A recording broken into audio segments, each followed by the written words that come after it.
Millicent and the Wind.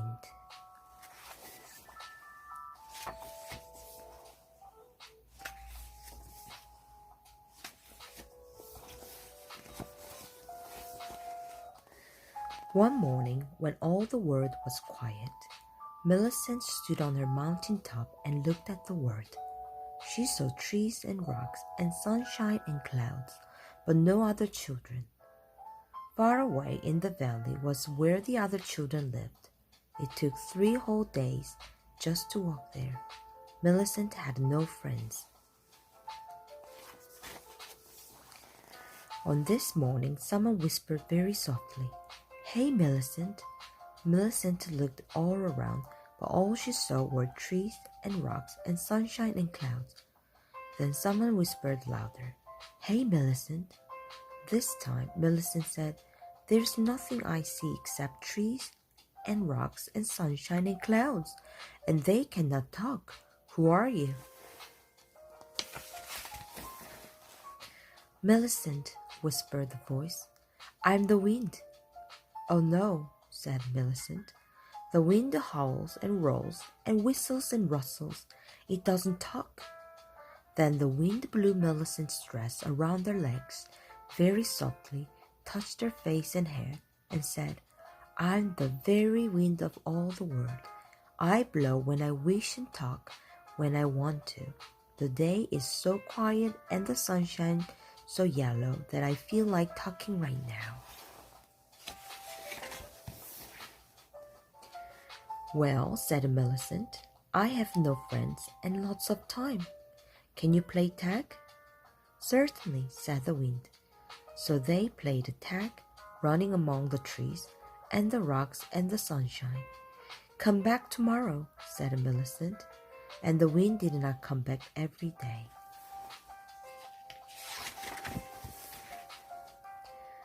But there came a time when Millicent was not there. She and her mother had gone down over the rocks and into the deep forest. They were walking all the way to the valley to buy the things they needed. So the wind could not play tag that day. It blew all over the world looking for Millicent, but Millicent was walking far at the bottom of a forest, and the wind could not find her.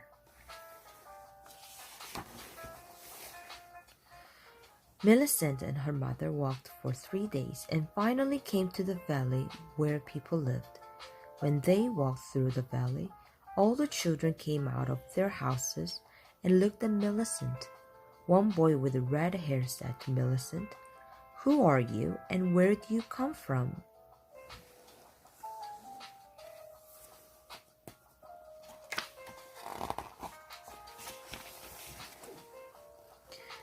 She said, "My name is Millicent. I live on the mountain top. I have no friends except the wind." And the red-haired boy said, "The wind is nobody's friend." And all the children started to yell, "Millicent, Millicent lives on the mountain top. Go home, Millicent."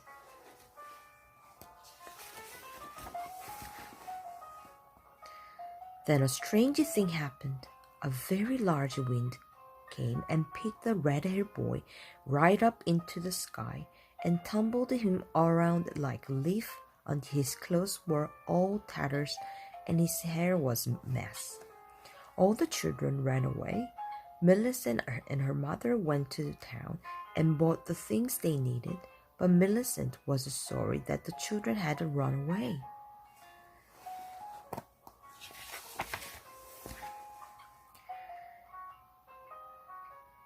It took them 3 whole days to walk back to the mountain.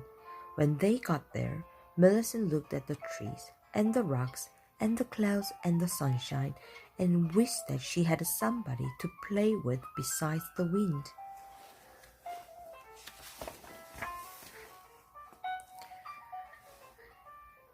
"Wind," said Millicent, "you blow through the hair of every child everywhere in the world.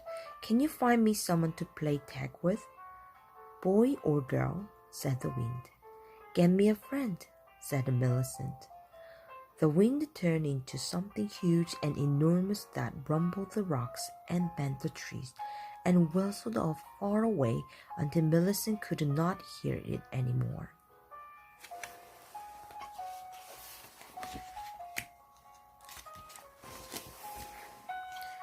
But in a little while it came back, and it carried the boy.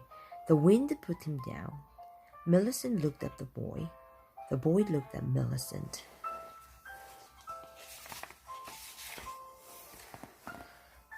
"Let's play," said Millicent, and they did. The end.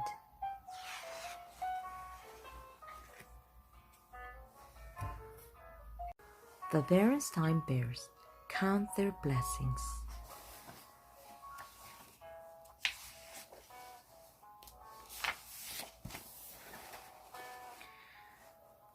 "Mama," said Sister Bear one day after school, "may I go over to Lizzie's house to play this afternoon?" "Yes, you may," said Mama Bear, "but be sure not to leave a mess for Lizzie's mom, and be sure to be home in time for supper." As Mama watched the sisters skipping happily over the hill to Lizzie's house, she sighed.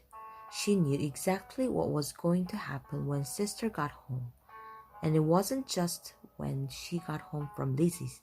It was the same thing when she got home from Anna's or Queenie's.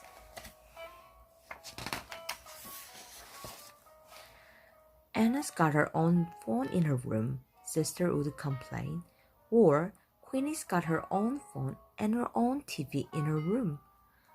But Lizzie's was the worst. That was because Lizzie had the biggest collection of Barbie dolls ever. "But you have a Barbie doll," Mama would say, "and your Barbie has lovely clothes." "But Lizzie has lots of Barbies," complained Sister.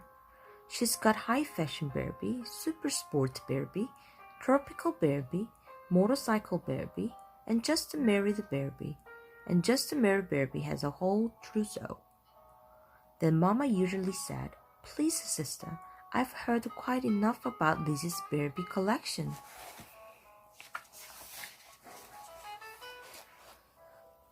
It wasn't much better with the brother bear. Of course, it wasn't Barbie dolls with a brother. It was video games for his game bear player. When brother came home from Cousin Freddie's house, it was, "You ought to see how many video games Freddie has. He's got Space Avenger, Rocket Rangers, Killer Coyote, and on and on and on." Mama looked around. Where was brother? She asked Papa Bear when he came in from his shop for a tea break. "Brother asked if he could go over to Cousin Fred's," he said. "I told him. Sure, he'll be back in time for supper." There was a distant rumble of thunder. He added, "there must be a storm coming." That's right, thought Mama. With a sister at Lizzie's and brother at Fred's, there was bound to be a storm coming, a storm of complaints about how many Barbies Lizzie had and how many video games Fred had. Mama got upset just thinking about it. But as the thunder got louder and the storm came closer, she began to worry. She was about to call to have the cubs sent home when she heard them coming up the front steps. They came in the door just ahead of the rain. It didn't take long for the complaining to start.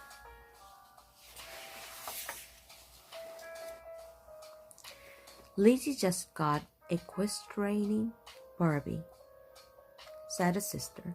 "It's a brand new. It comes with the riding clothes and a beautiful horse." "You think that's something?" cried a brother. "Cousin Fred's got 3 new video games. 3. "Now look, you two," said Mama. "I've heard quite enough about what you don't have. It would be very nice if you would start appreciating the things you do have. It's called counting your blessings."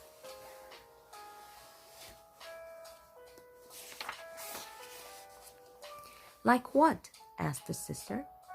"Yes," said brother, "like what?" Just then there was a big streak of lightning followed by a big clap of thunder, and the rain started coming down very hard. The cubs weren't exactly afraid of lightning and thunder, but this looked as if it was going to be a really big storm, and they were a little nervous.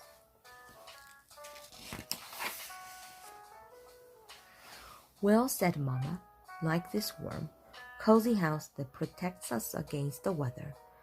That's one blessing." Now it was really pouring. The wind was whipping the curtains and blowing rain into the house. Mama and Papa rushed about, closing window.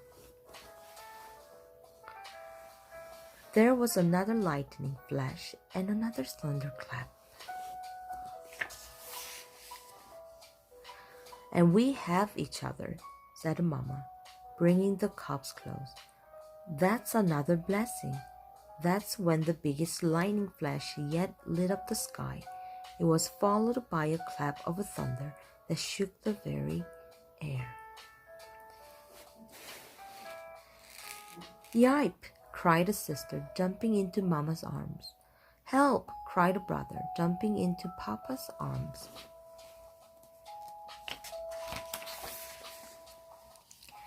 "And you've got a Mama and Papa who love you," said Mama. The lights started to flicker, and after a few flickers, they went out.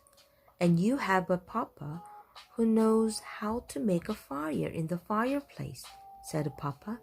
Soon he had a cheery fire roaring.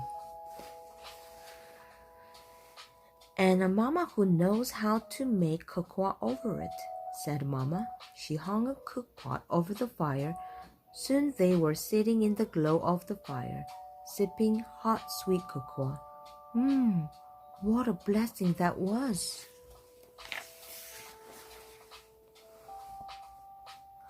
The storm kept getting worse. The lightning flashed brighter and brighter. The thunder crashed louder and louder. That last flash seemed awful close," said his sister. "Nothing to worry about," said Papa. "It was at least 5,000 feet away." "How can you tell?" asked brother.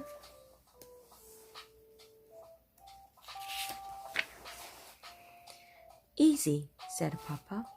"You see, sound travels a lot slower than light. So when you see the flash, start counting the seconds.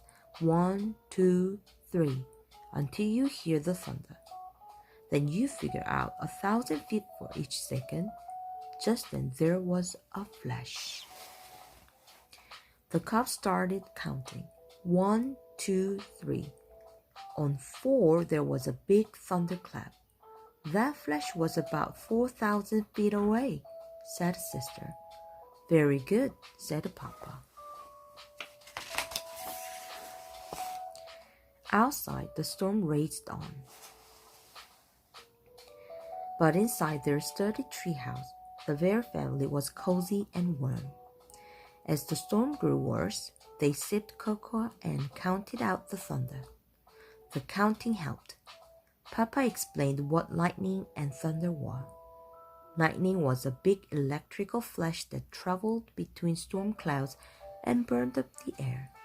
Thunder was the sound of air rushing into the burnt space. That helped too. Gradually the storm eased. The rain slowed and stopped, and the lights came back on. The Bear family sighed a big sigh of relief.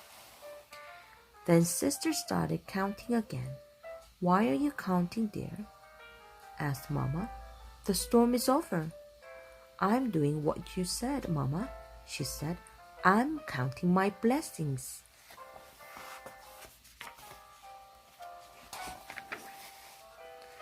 So while Papa sat at the table and Mama started supper, Sister went upstairs to play with her Barbie doll, and Brother tried to reach the next level on one of his video games. "You know, my dear," said Papa, "there are birthdays and Christmas coming. Do you have any ideas for the cubs?" "I thought perhaps just a merry Barbie for Sister and a couple of video games for Brother," Might be nice, Mama said. What do you think? I think we should count our blessings too, said Papa.